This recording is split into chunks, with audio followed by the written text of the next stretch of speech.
Welcome, welcome, welcome back for another segment regarding Mental Health Awareness Month, which is observed each May. I am so happy to be back in the virtual space. Thank you for tuning in. I don't take it lightly that you came to watch this live, whether live or later. I appreciate you. My name's Angela Beasley. This is my platform. We're going to get started soon. But as we wait for this live to begin, I want you to hit the share button. Give me some likes, give me some hearts. Let me know that you're feeling what is happening this month. The purpose of this live is to bring awareness to mental health matters. So number one, it increases awareness, reduces stigma, promote mental wellness, support access to care, and then empower individuals, and you will be empowered tonight. Please don't be stingy. Love, like, share this live. It's going to be good. I can't wait for you to enjoy it.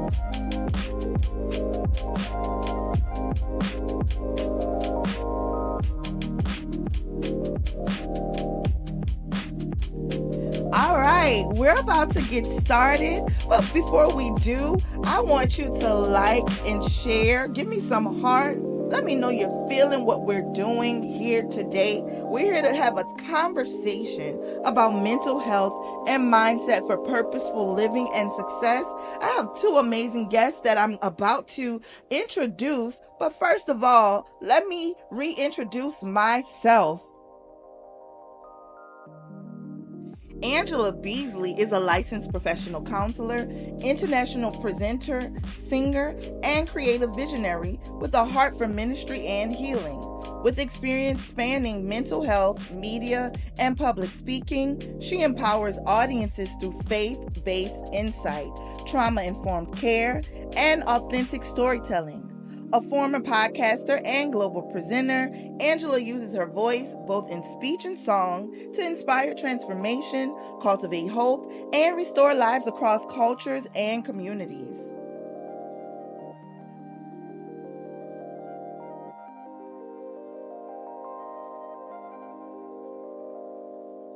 It's time to introduce today's guest.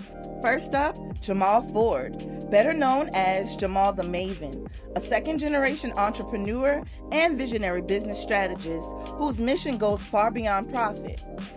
With a track record of helping startups grow from the ground up and guiding businesses past six-figure milestones, Jamal blends real-world strategy with heart-centered leadership. He believes true success lies in empathy, authentic connection, and lifting others along the way. My next guest is none other than Kevin Lampton. He's a New Orleans-based songwriter, musician, and founder of K Entertainment, known for his powerful gospel and inspirational music. He shares performances on platforms like YouTube, TikTok, and Facebook, and hosts live events such as Club Lamplight, engaging audiences with heartfelt music and ministry. He's released countless musical works, which showcases his musical versatility. For more information and to explore his music, you can visit his YouTube channel at K Entertainment, Facebook page via K Entertainment, or follow him on TikTok, Kevin Lampton. Get ready for a conversation surrounding mental health and mindset for purposeful living and success. You ready? Make sure you share this live. You don't want to miss it.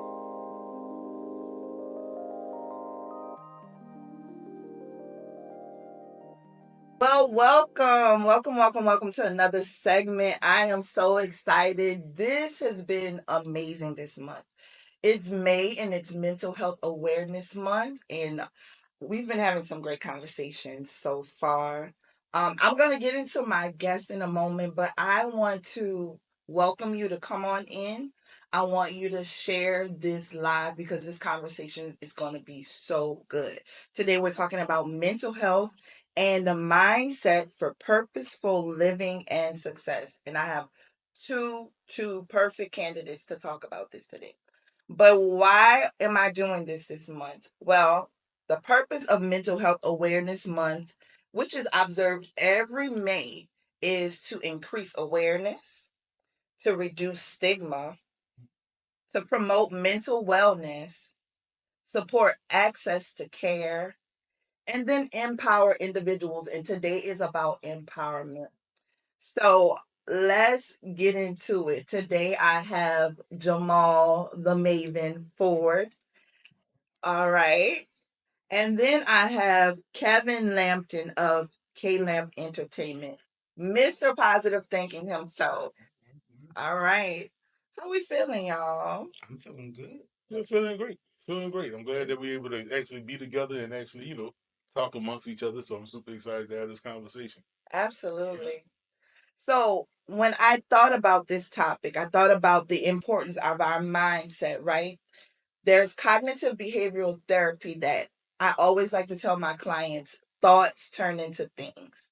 And if we can shift the gardens of our minds, you see flowers in the background on the wallpaper. If we can shift the garden of our mind and we can learn how to till it and grow it into something beautiful, then our lives will follow that model, right?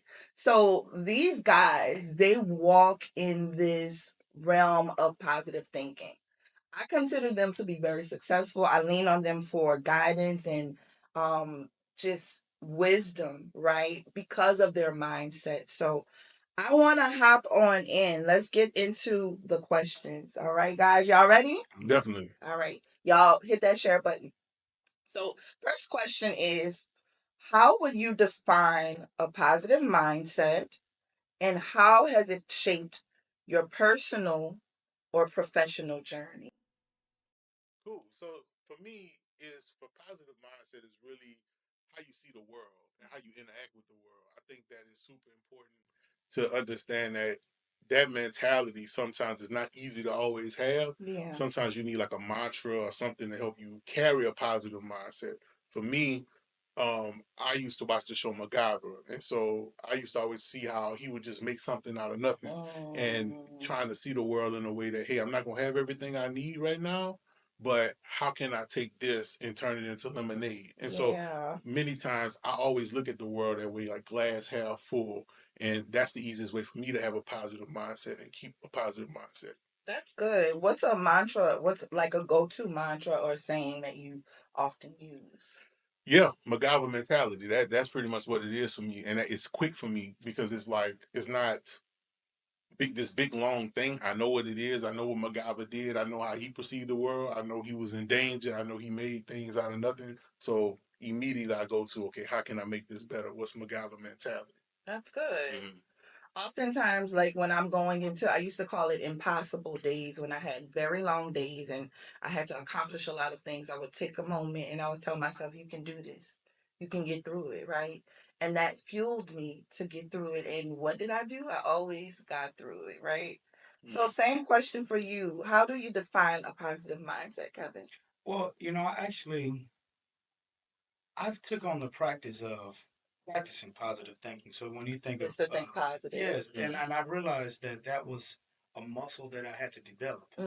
And most of the time we always say think positive, but they don't. Most people don't realize you actually have to practice Yeah. and tell yourself that. So just like you would wake up and exercise to get in shape, it's the same thing when it comes down to thinking positive. You have Yes. to make yourself or practice positive thinking. Okay, I love that. I often tell people like they'll come in the rooms and they think that their issue is going to be solved automatically in the moment, but it's something that you have to repeat. It has to become a ritual or repetitive for it to sprout, right? Yeah. How has that shaped your personal and professional It's journey? it's made me. It put me in a position where I can understand people a little better. Nice. I don't take when someone does something that's distasteful, it helps me not to label them. Okay. Because it could be a moment of weakness that they had. So I always try to take the positive route, even when looking at different people or not prejudging somebody based on a bad situation. A bad moment. Yeah, a bad moment because everybody has them. That's good. We're so acclimated to cancel culture, aren't Yeah, we? yeah, Right? definitely. Well, we don't give people grace. So I love that your mentality helps people to, you don't realize it, but it helps them to Yeah. be better from the grace that you give. See the best in them at Yeah. all times, Hmm. even when they're not displaying good characteristics, because something caused them to act a certain way, and it's not always you that caused them to. If they're being disrespectful, a lot of times it's not something that you did them that caused them to be like that. So most times we're quick to think that it's our fault why you have an attitude with me, and it could be somebody else that you talk to, and then I walk away labeling you as rude, but you're not. You just had a bad moment at the time. So That's good. Not internalizing things, yeah. right? All right, guys, y'all are cooking already. Let's see. So, what role has what role has positive mindset played in helping you stay aligned with your purpose or calling? It's a good question, isn't it? Yeah, I would say it allowed me to have a little bit of consistency in what I'm doing because for me, many times when you have a negative mindset, you shut down. You shut down movement and progress. And it actually allowed me to be able to, okay, look at the problem, look at the situation, and also understand there's nothing new under the sun. So how can I relate this situation to something else I'm going through? And then how did I get out of that situation? And in turn, how am I going to now use that information to get out of this situation? And it keeps me in a positive mindset and it keeps me continuing and making progress. And I don't think that you need to do the same amount of work every day, but doing something consistently, something that you can consistently do, and it keeps you in a positive mindset. Wow. Yeah. Jamal, that's so good. That made me think, like you said, nothing new under the sun, or like history always repeats itself. And what have you learned from past things you've overcome or really like tackled, and how can you apply it to the here and now? Yeah. So for me, I feel like I learned overall that anything you can overcome anything, and there's highs and lows in life. Yeah. And even when you are high, you always have to expect that there will be a low. So don't just be high thinking you're not going to go back down, Come on, right? man. And when you're down, you know that hey, things are going to go back up. Yeah. And I think that's super important. King Solomon had this term. They said, "This too shall pass." That doesn't just mean negative things. That means positive things too. Like Yeah. just because you're in a great time in your life does not mean that that great time is going to last forever. Yeah. So it's important to always keep that and just be relentlessly consistent at things, and it keeps you in a positive mindset. Wow. Navigating the ebbs and flows of life. That's so good. That was really good, man. Yeah. And I'm trying to remain I positive. appreciate it, kid. Hey, bro. The Hey, question, bro. but you about to ask me the Hey, same look, it's question all too. good, bro. Hey, look. Whoa. Hey, but bro, look, I get information from you, bro. So you know how it go, man.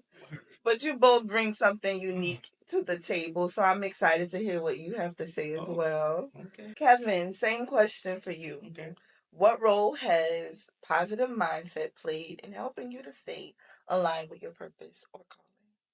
Well, it helps me understand that there's growth in everything that I do. All right. And I'll definitely say as a musician, songwriter, it's a lot of times where you have your highs and lows and you feel discouraged a lot.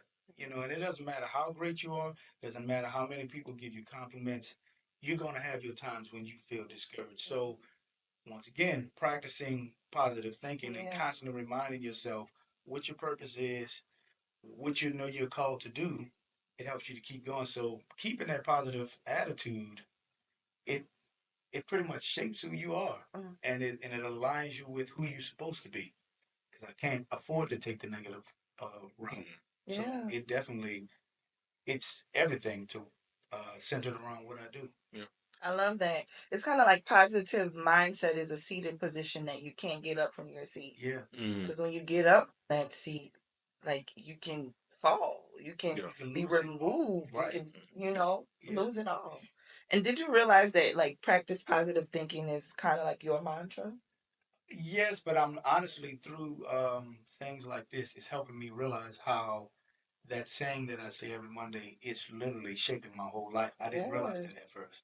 I started off just by thinking, well, Jamal is the one who even encouraged me to do the T-shirt and all of that. I didn't Wow. realize when I was saying it, I was really just trying to encourage people, Wow. but I didn't realize it was gonna literally take over my whole life like this, and even put me in positions where I can have conversations with people like yourself about the particular subject. That's awesome. And then that shows the power of your community. Yeah, What if he Yeah. didn't encourage you and had the mindset he had? Positivity is infectious, just like negativity I is. agree. So that's beautiful. All right, guys, can you recall a moment when a shift in mindset completely changed how you approach your goals or dreams? Yeah, I would say there was a time, I want to say about 2013, 2014. I was transitioning from a job. I had a job, I got fired from the job. I had never got fired from a job in my life. So it was a very big transition for me. And I usually always self-reflect and try to look at what I could have did better in those situations. And so for me, I wound up saying, okay, what can I do better, not just physically, financially, but just in relationships as a whole. Because when things like that happen in life, and you talk about mentality, always look at the three big things that people deal with, and that's health, wealth, and relationships, right? And I talk about that a lot. You do. And so for me, it becomes personal because it's like, okay, where's my mental health? Where's my physical health? Where's my spiritual health, right? I work on that internally. Then financially, I make sure that I'm financially, that's internal. Then I deal with the external relationships with others. And so for me, one big thing was once I dealt with my mental, how I approached it, how I thought about it, made sure I was financially sound. I then transitioned to my new position or my new job. And I was like, okay, well, how can I do better? And for me, it became participating more in the job. Like, and it was a church situation. And so I started paying tithes at the church. I started doing these things and started to be more involved. And for me, it wasn't a financial thing. I started asking God for wisdom at that time. And he gave me insight into things. And that really transitioned my mindset into not just being at a place and looking at it as just a job, but just trying to see how I can be involved in a healthy way, right? And it changed my mindset just overall how I relate to people, my experiences with people, and things like that. So yeah, That's awesome. So like transition has its way of like propelling you out in ways that yeah, you can't imagine. Yeah. And I call it sometimes it's an ant pile effect. Y'all know, like when you step in the ant pile, when we were children, we would stick a stick in the ant pile and things would just come rushing out, and you don't know what's going to come out. yeah, But I love that you took a holistic approach to checking in with yourself, making sure all was well as you were going through your transition period. Like, yeah. I think that's important for everybody when you go through transition. Like it's super important because you can't really deal with external things until you deal with the internal. I want to say this, and it's very very important. Humility is something we look at as a um great thing. Like, oh, this person is humble. This person operates in humility. But what's also very close to humility is humiliation, which has a completely different thing. And so when you lose a job, when you go through trials and tribulations, it has a negative effect on you mentally. And so you might start to experience humiliation. But what many people don't realize that humiliation is an internal feeling. You're the only person that can feel that. Like other people can't make you feel that way. You can't let external forces. You're the one that internalize that as I'm humiliated. So practicing humility on a regular basis prevents you from feeling humiliation. And that's very big when it comes to mental health because you have to understand that it's a fine line between humiliation and humility. So I just think that's super important to know when it comes to mental health and dealing with those things. that's good. It's all in your perspective. And even you talked about regulating your emotions, emotional regulation. It's really how you perceive it and if you're going to internalize it or you're going to grow from it and evolve from it. So that's good stuff. Kevin, same question.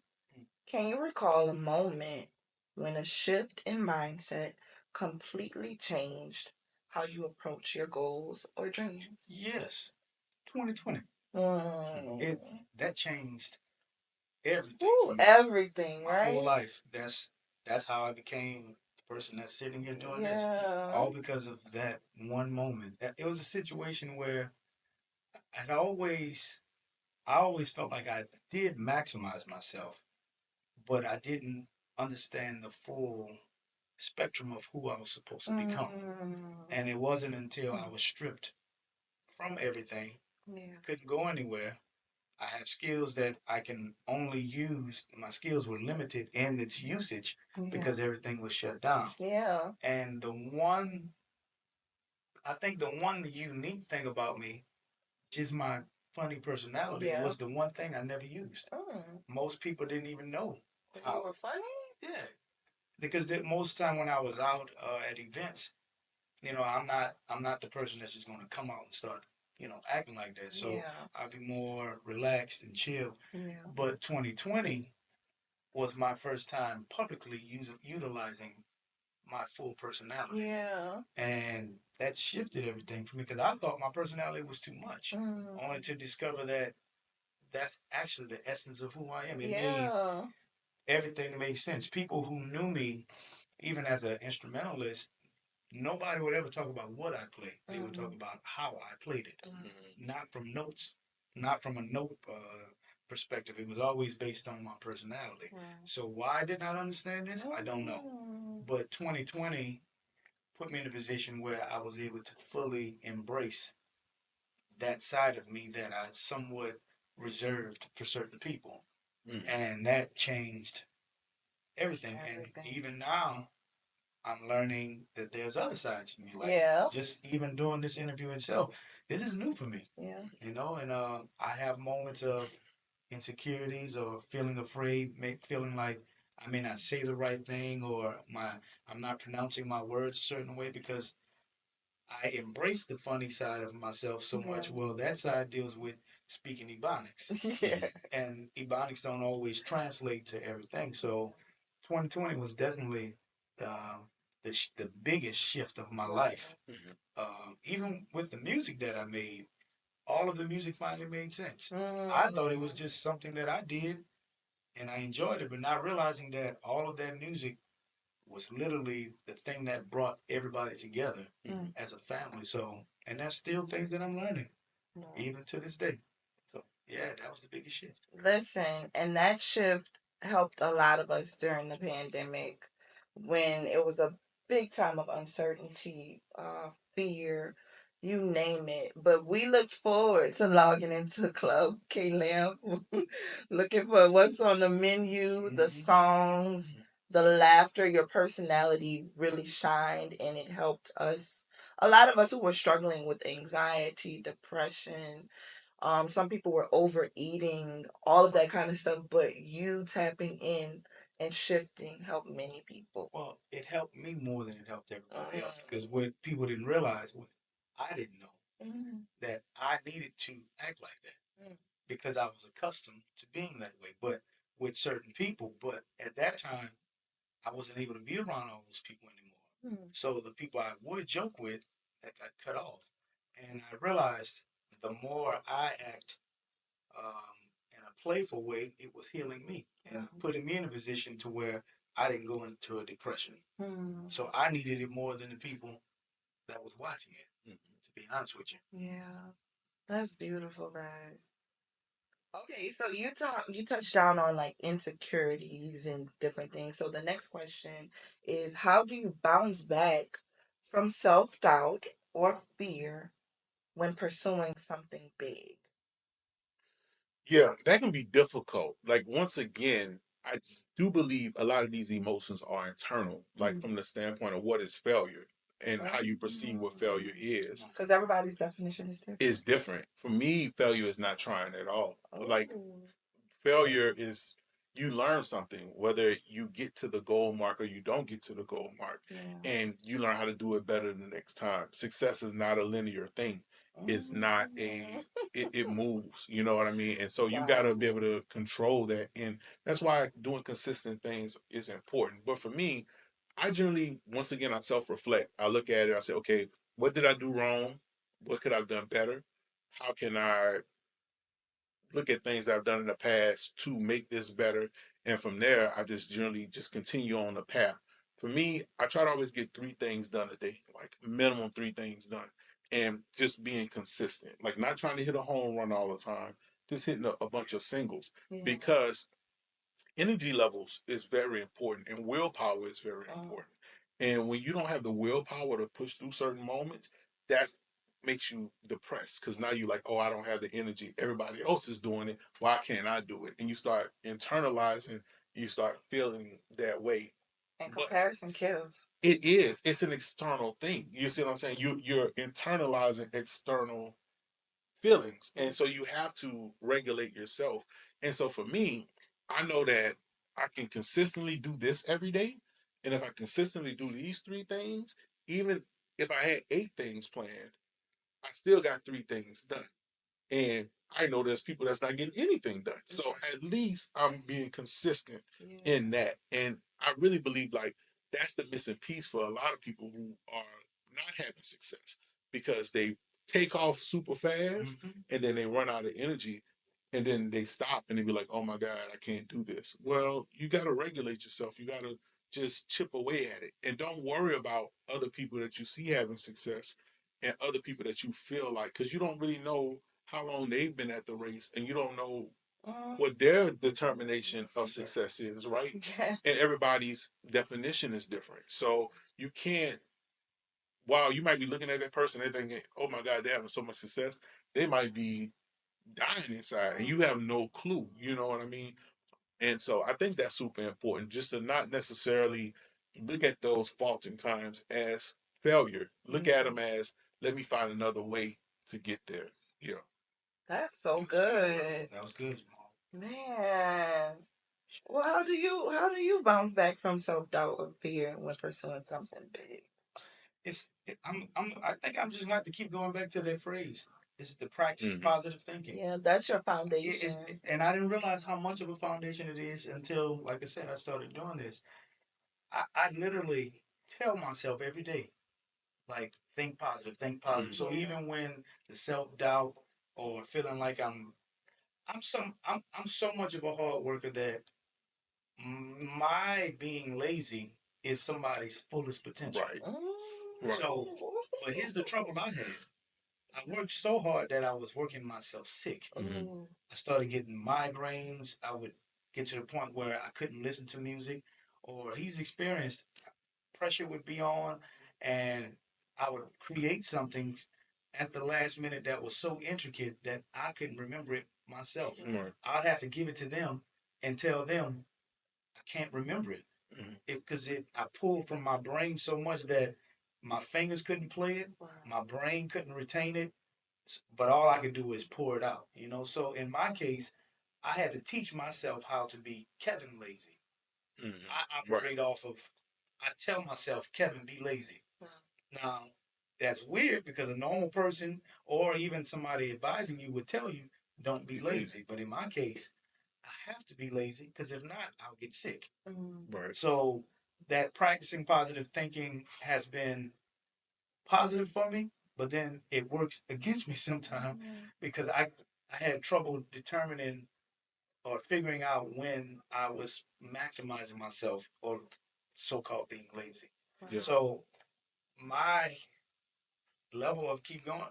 I mean, that's I think that's be the best way to explain it. I practice positive thinking and I overcome whatever self doubt or insecurities that I may have about producing a song, and I just keep going, and I just live by it. So it makes it easier to keep going. I want to say that just off what you said, I have a lot to say about what you said because it means a lot. Because I would say the first thing is, like, as African American men, sometimes it's hard to express like what you're going through and like to really talk about it. Like, oh, I'm going through depression, or I'm going through this, or I'm going through that.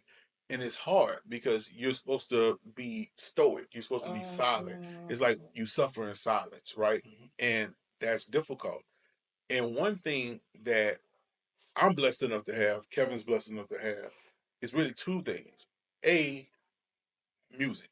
Because music is, for me and for most musicians, especially as African American men, we a lot of times can't express how we feel in words, but we can express how we feel musically, like when we're playing. So sometimes when you sad or you depressed, you just get on your instrument and you just let it out. Yeah. The second thing that we have, and I think that this is something that a lot of people don't have, that I'm blessed enough to have, and Kevin's blessed enough to have, is brotherhood. And brotherhood is very important from the standpoint of a, having people you can express how you feel and them not judging you. Yeah. Are you knowing that they're not going to come back and throw it in your face later on, and being comfortable to talk to them? Yeah. But even more so, I would say our brotherhood, as far as me and Kevin's brotherhood, from a musician standpoint, I've been playing with Kev at least 5 years. I've been playing with J Marcus like 10 years, Shemaya like 10 years. And so being a musician and when you're tapped in, I know how Kevin feels when he's playing. Like I don't have to talk to Kevin, and I know how he feels. I know how Shemaya feels. I know how J Marcus feels. It's the same song, the standard song, but how they approach the song, I know how they feel. If I'm going through something, they know I'm going through something, and they support me in that. In not only as brothers, as communicative wise, but in those moments, musically, they cover me or they support me in that way, or we support one another. And that's a powerful thing to know that when you're expressing yourself, in the only way a lot of times African American men only know how to express yourself, that you're being covered by people around you when you're vulnerable to being exposed. And that's a huge thing that people don't really realize. It's not easy, especially being men, to be comfortable telling another man what's going on. And one of my favorite, what's his name, Dr. Orion Taraban, he talks about men. It's important that men at least spend 2 nights, 2 times a week in brotherhood or in like some type of collaborative thing. Women go out for brunch, women go out, they do these different things and they interact with one another.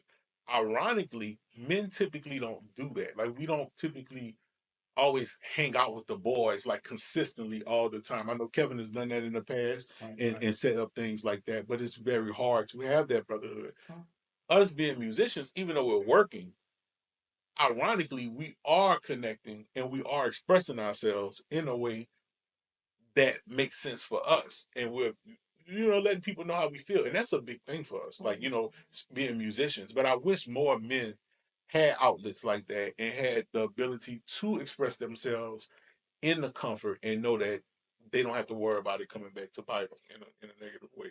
You said so many amazing things. Like, first and foremost, being a man, and not just being a man, a black man, the weight that society places on your shoulders and what you carry, and you feel as if I have to be strong, I have to show up, I can't cry, I can't, etc., etc. And those are things that are communicated throughout your life, maybe from family members, friends, society, media, right?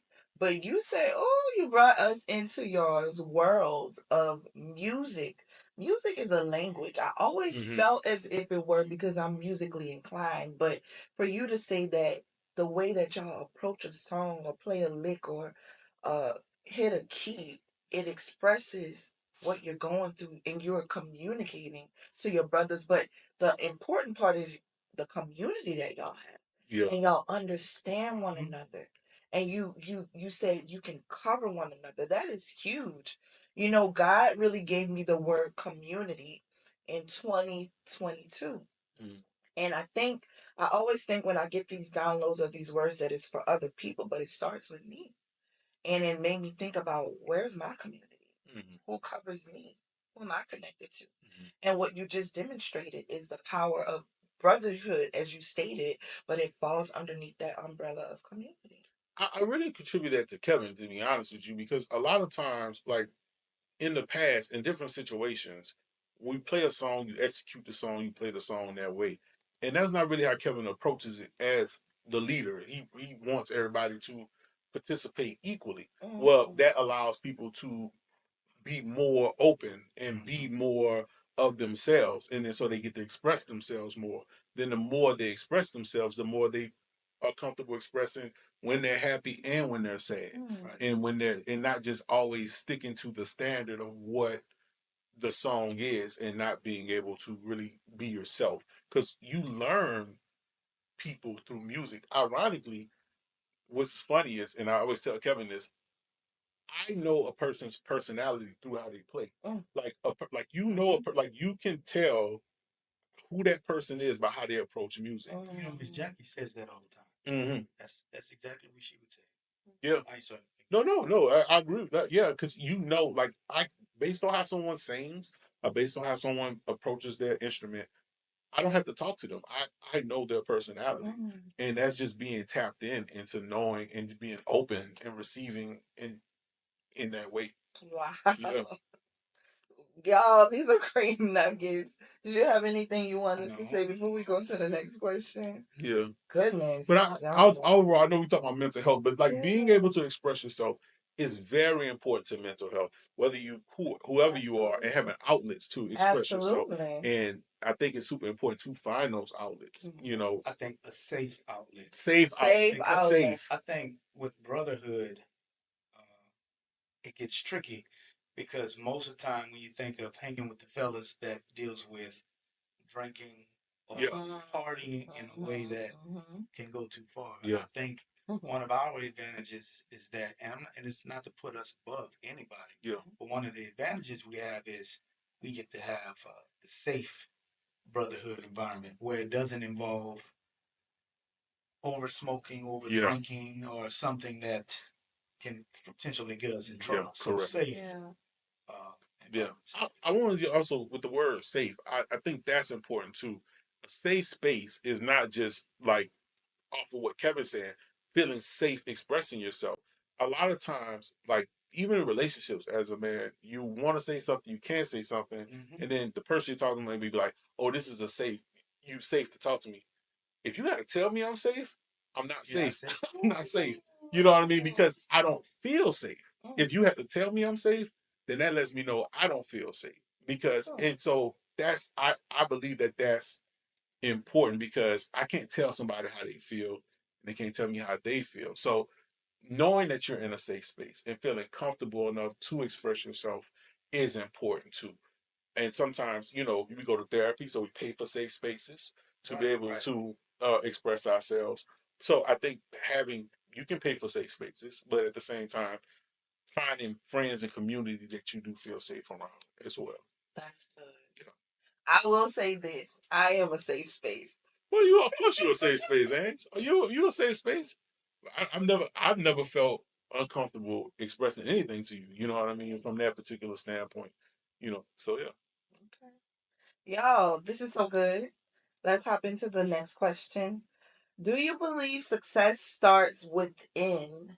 And if so, what inner beliefs have propelled you forward? Yeah, I 100% believe success starts within. You can't. That's a deep question. Like, just from the standpoint of like, success is what you determine success is. So I can't let other people tell me that I'm successful, because then I'm always looking for external approval. You know, just as much as success comes from within, closure comes from within as well too. And you can't look for outward responses for those things.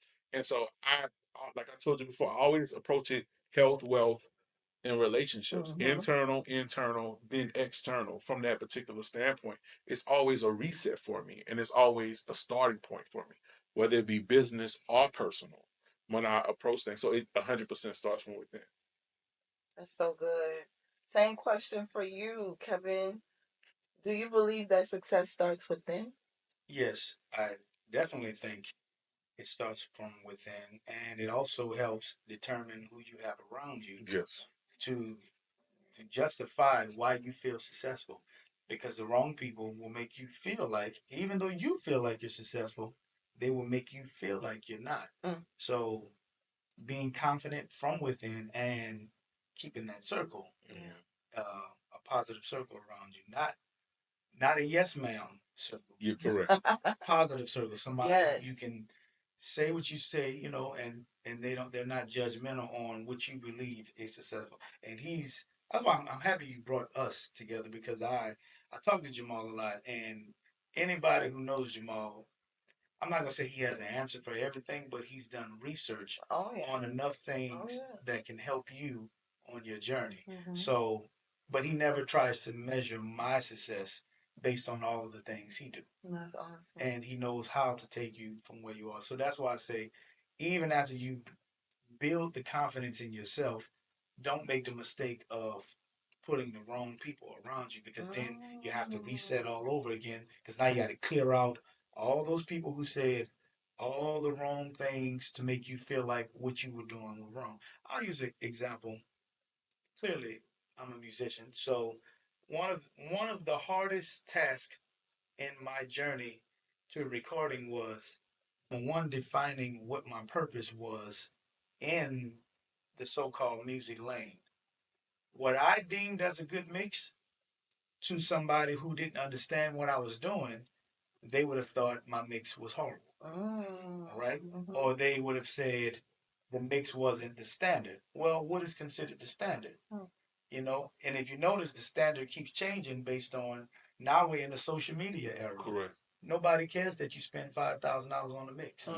Somebody's gonna take a song that they sat here on the sofa, somebody filmed it from a phone, and they're gonna put it on social media, and the mix from the phone is gonna get them 1 million views, and everybody loves the song. So defining what the success is based on that lane is different, versus on them, versus someone who understands what you're doing. So that's why I say, am I successful at what I do? Yes. Does everyone around me understand what I'm doing? Yes. So they're not even crazy enough to try to compare what I do to somebody who's spending $10,000 on a song, because that's not my goal. Yeah. So that's why I say it starts from within, but it also starts with, after you get yourself together, make sure you got the right people around you, so that they're not steering you in the wrong direction. I want to say this too, and Kevin knows this. Like, I don't think whether you have a great circle around you or not a great circle, your circle shouldn't dictate your success. Like, your circle should support you in what you're doing, but you never look to your circle to say, "Oh, you're successful." You look at your circle to say, "Hey, keep going. You're going in the right direction. Right. Hey, what you need from me." But if they say, "Oh, it was a great event," or whatever, I don't necessarily look at what they said and being based on them saying it that it was success, because I know that that person's gonna support me regardless. It doesn't matter whether if 5 people showed up or 2,000 people showed up. That person gonna tell me the same thing. So I know I don't even have to worry about judging my success off of them, because they're gonna support me as a baseline, right? And that's very big. So yeah. That's good, y'all. And in the same vein of success, what's one myth about mental health or success you wish more people would unlearn? Let me go first. Okay. Success doesn't have, we've touched on it. It doesn't have to look a certain way. Yeah. Success doesn't mean you drive a certain car, live in a certain neighborhood, wear fancy chains. They don't care. I'm not trying to advertise Bro, fancy chains. dude, I'm not trying to do that. hey, I feel you, bro. I'm not trying to do that. Hey, bro. But success doesn't have to look a certain way.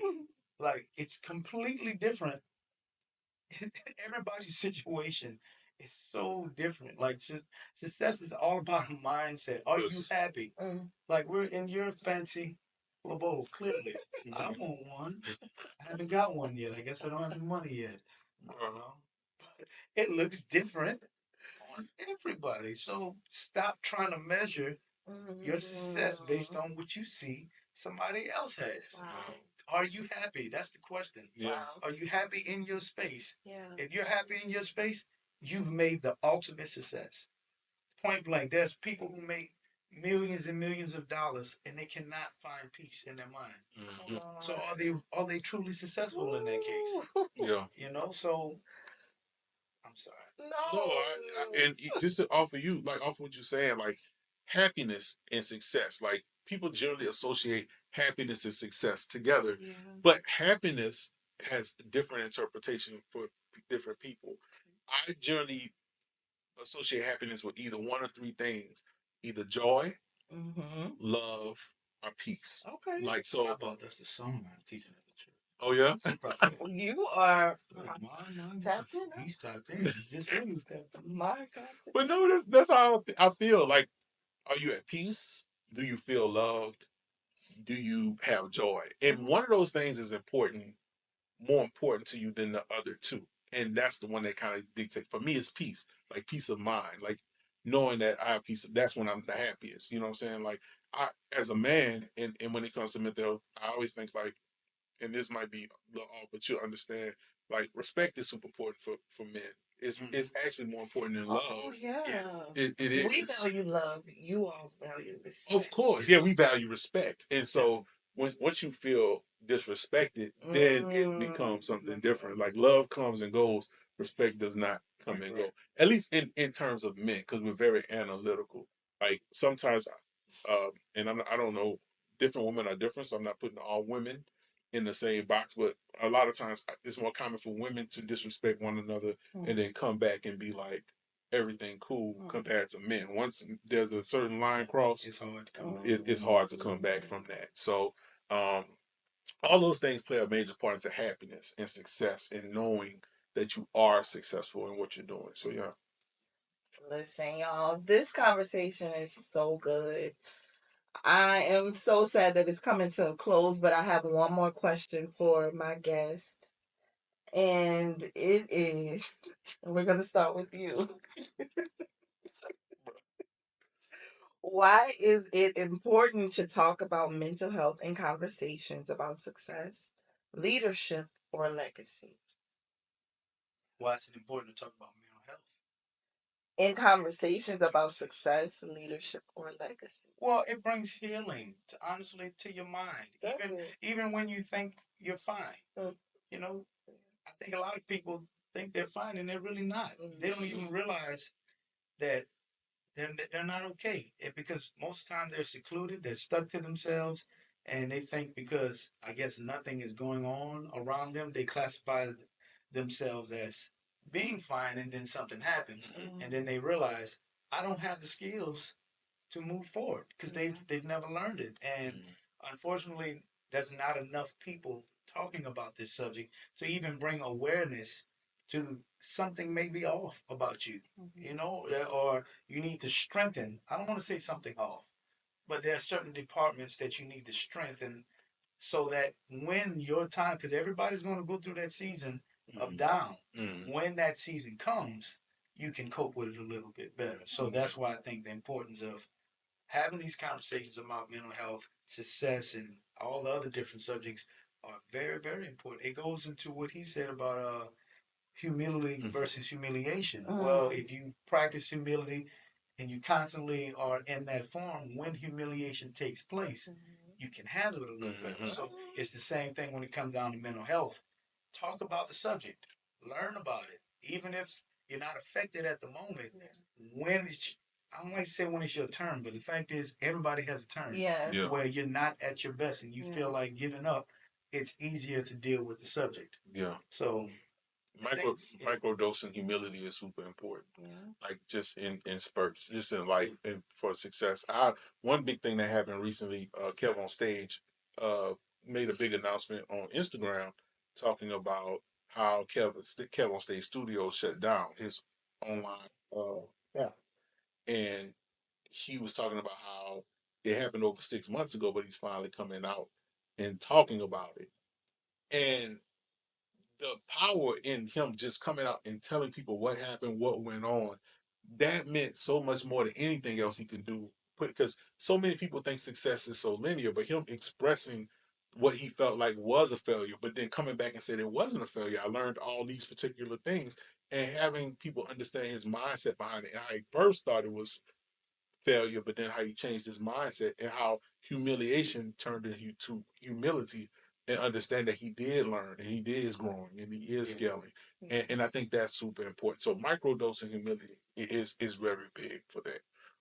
To answer your question, I do believe that, you know, in leadership and talking about it, I think that when you talk about success and you want people around you to be successful, you have to lead a certain way. And I think that's kind of what your question was like about, more or less. Tell me if I'm right. Your question was about talking about success and how it operates in leadership and things, right? Well, why it's important to have talks like this about mental health and Yeah. around success, leadership, and legacy. Yeah. So it's super important because I think that at the end of the day, people got to understand that success doesn't happen overnight. Yeah. And everything's not going to be great all the time. Yeah. And you got to be able to cope when things are not great, just like Kevin said, and understanding having coping outlets, having brotherhood, having outlets, having people you feel safe to talk to, having safe spaces is important, because you can't operate in life if it happens. You have to operate when it happens. It's going to happen. Ups and downs are going to happen. It's no different than dieting. If you want to, at the beginning of the week, you're going to say, okay, I'm going to eat healthy. That's why you meal prep at the beginning of the week, because you're going to have those moments when you're not in the best emotional state to make the right choice. So you have to prepare your coping mechanisms or your things that help you get through it. And that's how you lead. You don't want to lead from a position of telling everybody, oh, everything's going to be great all the time, because you're setting them up for failure. Mm-hmm. Like, and when you look at social media today, oh, just do this. If you just do this, you'll make $1 million. If you do this, you do this, whatever. And it comes off as, oh, it's so easy, and it's not. Right. When I talk to y'all all the time, I tell you, yeah, you gotta do the work. You gotta grind. You gotta push through it, and that's the truth. And you gotta be real with people. And I think that that's true leadership, and that's true success, and that set people up to have the right mindset to know what success is for them. That is so good. Listen, y'all, thank you so much for having this meaningful conversation. You all dropped so many nuggets, so many gems. I was sitting here receiving and listening. Thank you. Not to cut you off. Yeah. But thank you for having this. Yeah. I personally appreciate having the space to even improve on skills that I didn't realize I had. Like I said, just sitting here talking, and this is new for me. So thank you for even having us and talking about this subject. Thank you. And thank you for coming through. Of course. And dropping the gems that you did. Y'all, today we talked about mental health and mindset for purposeful living and success. I know you received. I'm in here receiving, so I know you received. Before we end, I just wanted to give them an opportunity to talk about anything they have going on. I am a part of his community. He's in my community. I want him to talk about that for a moment. Go ahead. Yeah. So, I have the Funnel Factory, and I help people with scaling their businesses and things like that. Also, recently started a program called Focus Forward that helps people with continuing and staying focused on their goals. So whether you're an entrepreneur or you're just an everyday person, just having those frameworks and those stacks and those consistent things to keep you on track. So, yeah. All right.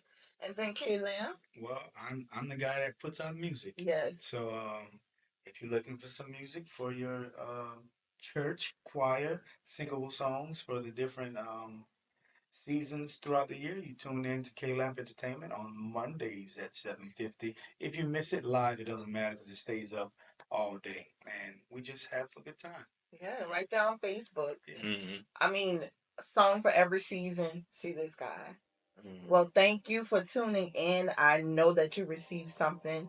Our next segment will be this Saturday. I'm going to talk about preventing addiction with two very special guests. Y'all, I am going to lead the conversation. I've been working in addictions for a while, and there is so much to unpack. So tune in. And thank you for watching today. Bye.